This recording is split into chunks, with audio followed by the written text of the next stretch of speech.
Beyonce, di papatinag, tiwala kay Kalinga Prab.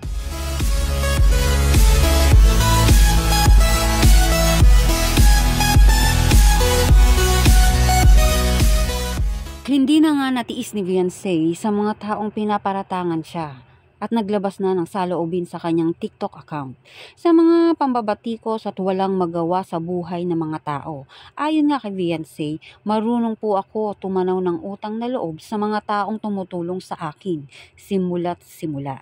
May sarili naman po akong utak at desisyon sa buhay, kaya hindi ako madadala ng sinuman. Opo, may mga GC kami na mga taong alam kong totoo sa akin, mga tao na nandyan para sa akin at suportado po kami ng partner ko, simula sa simula.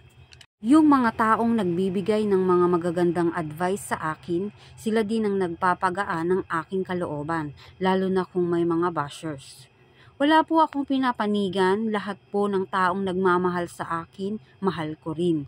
Kaso nalulungkot po ako dahil hindi po nagkakaisa, tsaka sinasabi po ninyo na may nagdedirect sa akin.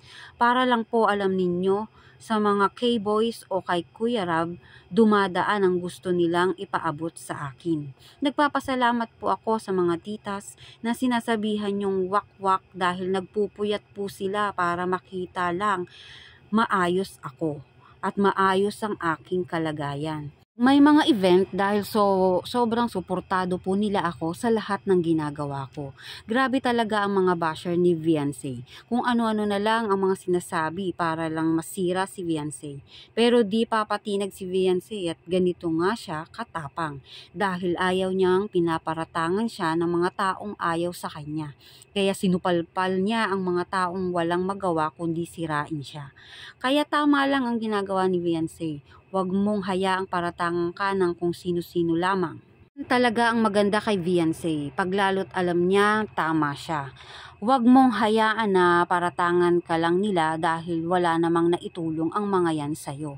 Wala silang karapatang sirain ka, lalo na sa mga tunay na supporter mo, lalo na kina Kuya Val at Kalinga Prab. Huwag po nating kalimutan na patuloy nating suportahan ang Kalinga Prab at Val Santos Matubang. Ano naman ang masasabi nyo sa usaping ito? Kung di pa po kayo naka-like and subscribe, subscribe na.